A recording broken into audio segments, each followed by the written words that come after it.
welcome back to Diatonic Dissection, where we crack open music to see what makes it tick.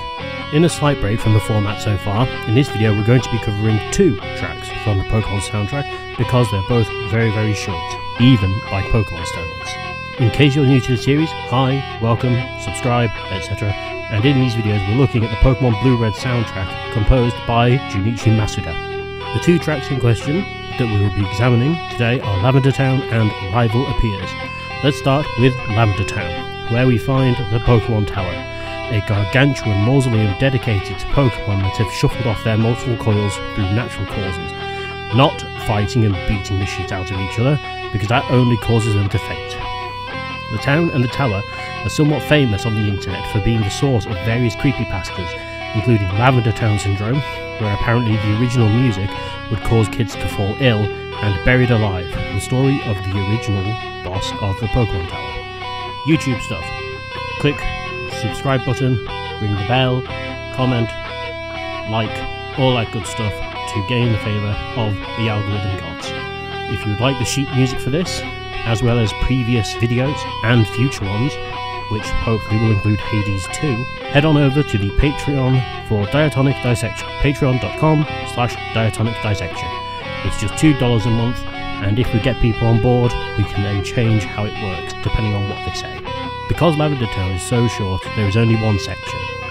And let's start, as always, with the chords. The key for the track is E minor, and the tempo is 60 BPM, so it feels so incredibly.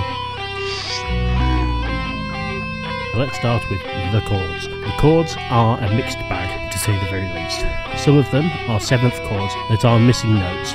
The one example being the second chord is just the notes D and E together, which makes it, technically speaking, an E minor 7, but it doesn't have the 3rd or 5th notes. So you can play these chords as they are written, or if you want to be particularly clever, you can see how my hands are positioned and figure out the chords for yourself.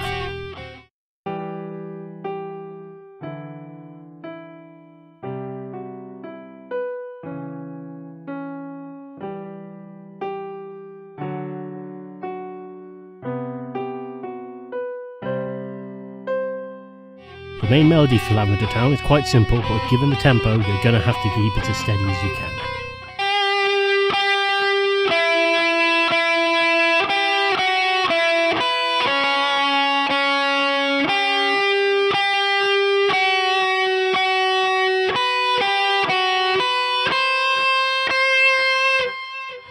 Melody 1 is just a 1-bar pattern that repeats for the entirety of the track. However, it is all staccato notes, so if you're going to be playing it in the style of the actual track, you're going to have to keep it tight.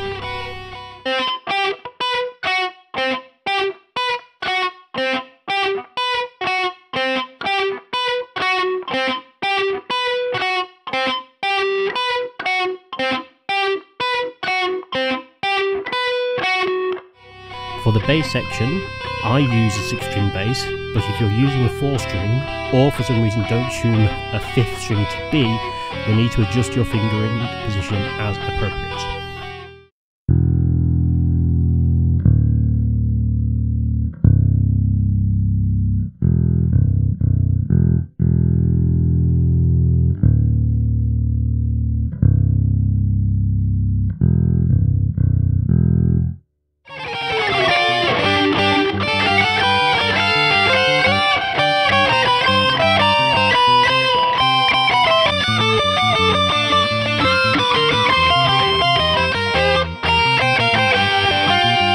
Now, with Lavender Town out of the way, let's move on to Rival Appears, which is slightly related as you do bump into your rival in the Pokemon Tower. Rival Appears is the music when you encounter the perpetual thorn in your side, the douchebag supreme, whatever you called him, at the start of the game.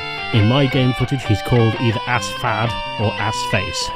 Assfad was meant to be Assface, but I pressed the wrong button, and then when I accidentally overwrote the file, I managed to get it correct and set as Assface on the second run through. The key for the track is G major and the tempo is 170 BPM. The track is slightly longer than Lavender Town, so I have split it into two sections.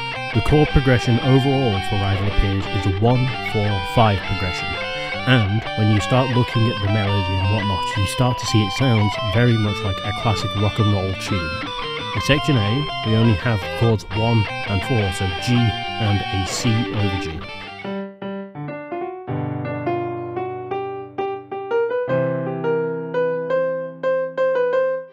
Both melody parts start with a horrendous chromatic rundown, which you can see me butchering in many different ways. There is a string skip in the second bar, so be careful of that if you're playing on guitar, or it will most likely be quite a stretch on piano.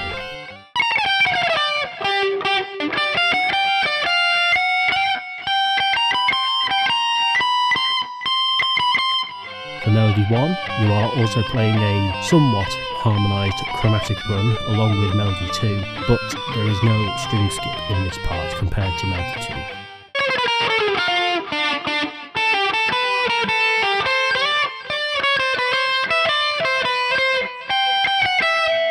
There isn't much to say about the bass part apart from keep an eye out for staccato notes.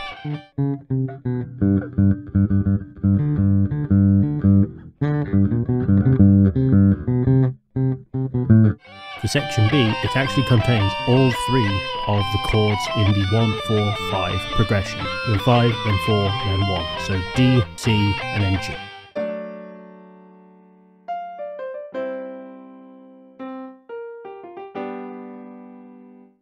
Section B is where we see the melodies now diverge. The main melody contains a string skip and a bend, so keep an eye out. If you're on keyboard, bust out the pitch wheel.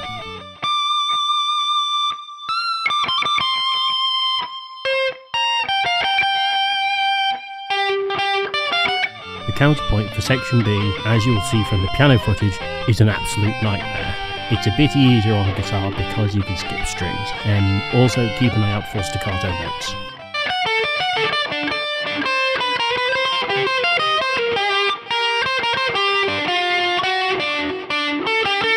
The bass for section B follows a similar sort of rhythmic pattern to section A, but apart from that, not much else to say.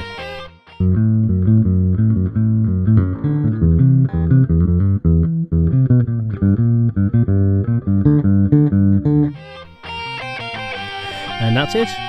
Another short video where we managed to stretch even more music, a collective 32 seconds into several minutes of analysis. As always, leave a like, subscribe, comment, ring the bell, and commit arson in the name of the algorithm gods to gain their favour. If you want the sheet music for this, then head on over to the Diatonic Dissection Patreon and sign up. Patreon.com/Diatonic Dissection. It's just $2 a month. I hope you've enjoyed this video and found it interesting/entertaining, and I will see you in the next one. Bye!